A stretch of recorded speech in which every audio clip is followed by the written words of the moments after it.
Este otoño se cumplen 150 años de la incorporación de Ramón y Cajal a la Universidad de Zaragoza, a su curso preparatorio, y por tanto queríamos hacer algo que le homenajeara.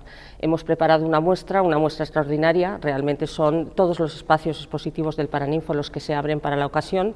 Tenemos la Sala Goya Isaura, tenemos la África Ibarra, la Sala Costa y también la Biblioteca Universitaria. Realmente son más de 300 obras las que hemos traído de una serie de instituciones y de particulares que nos las han cedido para esta exposición, y yo creo que va a ser la primera vez donde se van a ver dibujos inéditos de Cajal y determinadas obras muy relevantes en su historia. El discurso expositivo lo han llevado los comisarios José María Serrano y Alberto Jiménez Schumacher, y fundamentalmente nos hemos querido centrar en lo que sería la relación de Ramón y Cajal, no solamente con la Universidad de Zaragoza, sino también con Zaragoza, donde estuvo durante más de 15 años, y también con Aragón, de forma que yo creo que va a ser una referencia esta muestra para, a partir de ahora, que las instituciones pues pensemos todavía en cómo reivindicar para Aragón la figura ya de Cajal de una forma definitiva. ¿Qué destacaría de la exposición? Ha hablado de que hay dibujos inéditos. Bueno, hay 25 dibujos inéditos, además del atlas anatómico, que es una de las piezas fundamentales y que en este caso el atlas pertenece a la Universidad de Zaragoza. Pero también destacaría pues la tesis doctoral, que la traemos de la Universidad Complutense, el expediente de Ramón y Cajal, y también tenemos obras inéditas de cada uno de sus principales discípulos, o sea que yo creo que sería muy difícil quedarse con una sola obra de las que hay expuestas.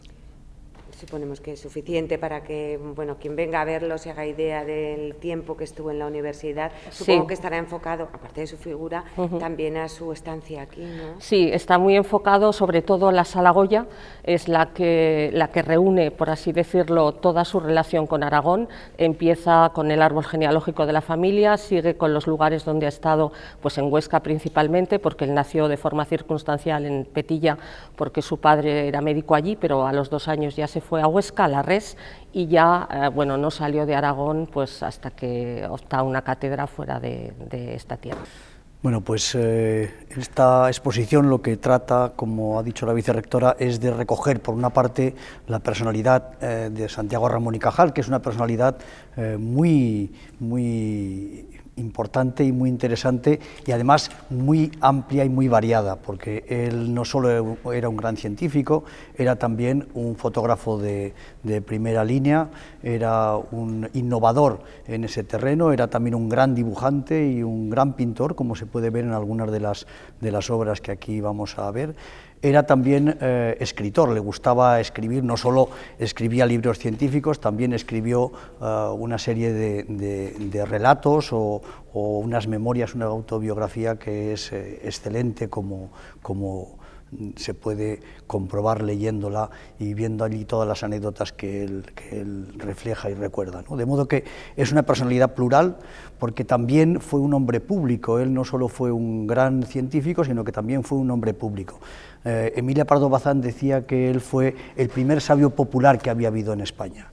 En realidad él empezó siendo un sabio en el sentido tradicional del término, porque era un hombre que había empezado a investigar él solo, por su cuenta, él con unos medios escasísimos aquí en Zaragoza, cuando publicó sus 2 primeros trabajos científicos siendo profesor de la Universidad de Zaragoza. Pero él pasó de ser un sabio que investigaba por su cuenta y lo hacía solo, a crear una gran escuela de neurocientíficos en España, que ha sido una de las escuelas más importantes de la historia de la neurociencia. De modo que él, como ha dicho alguien, pasó de ser el último sabio a ser el primer científico. Pero él también era un hombre público, en el sentido de que él estaba comprometido con el destino colectivo, y él era un hombre que después del 98 se convirtió en un regeneracionista seguidor en un momento determinado de Joaquín Costa, por eso tenemos también a Joaquín Costa aquí, y luego él fue director de 2 instituciones científicas de primer nivel, fue también el presidente de la Junta para Ampliación de Estudios, que fue seguramente la organización que más ha hecho por el avance de la ciencia en España en el primer tercio del siglo XX, y él fue senador también, fue senador primero electivo en el año 1908 y después senador vitalicio, y por lo tanto él fue un hombre que estuvo siempre muy comprometido, escribió y publicó cosas en la prensa también con mucha frecuencia y con mucha asiduidad.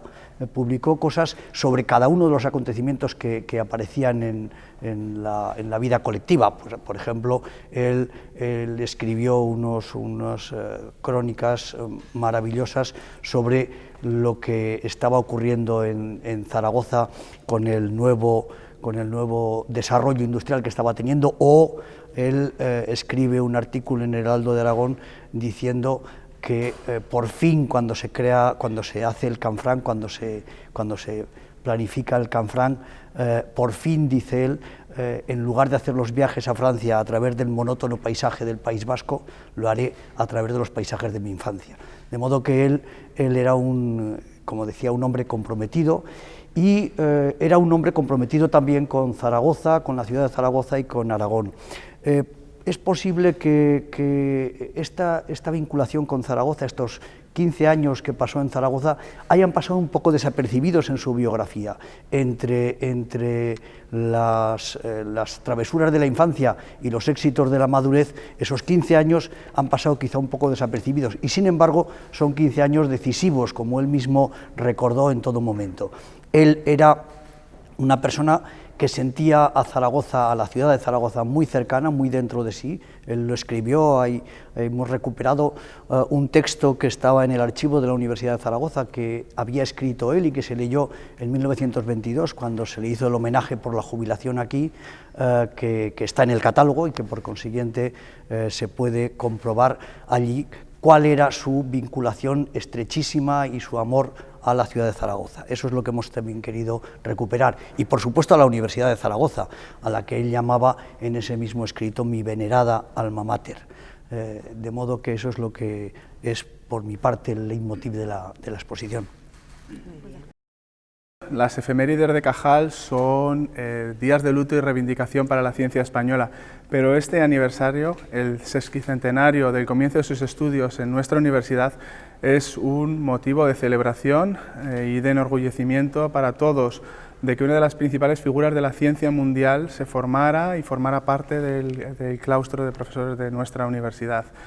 Haremos un repaso hacia los orígenes, la familia, cómo era la Zaragoza que se encontró Ramón y Cajal cuando vino a estudiar aquí, sus primeras contribuciones científicas que él realizó comprándose su propio microscopio e instalándolo en el desván de su casa, cómo se maravilló por lo que otra gente en aquellos tiempos llamaba la anatomía celestial, la microscopía. Sigue el recorrido por sus contribuciones científicas. Hoy el mundo no sería igual si no fuera por las contribuciones de Santiago Ramón y Cajal. Él determinó que el sistema nervioso central estaba compuesto por neuronas individuales y no por una red, que era lo que se pensaba entonces, que era en esa red donde residía el alma y el pensamiento. Él abrió los caminos, él es considerado el padre de la neurociencia moderna. Y muchas de sus contribuciones han sido corroboradas décadas más tarde, por ejemplo, con la microscopía electrónica en los años 50, 60. También repasamos los nuevos avances en neurociencias, como pueden ser la optogenética o la microscopía de expansión, o el comienzo de nuevos proyectos como el proyecto Cerebro Humano, el proyecto BRAIN de la administración Obama. También lo recorremos aquí en una de las salas.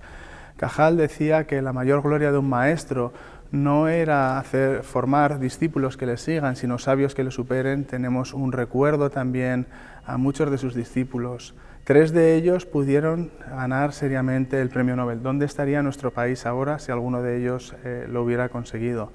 Y el recorrido se cierra por un paseo por sus libros que él escribió, científicos y no científicos de pensamientos, así como una serie de libros, homenajes que se han hecho para él.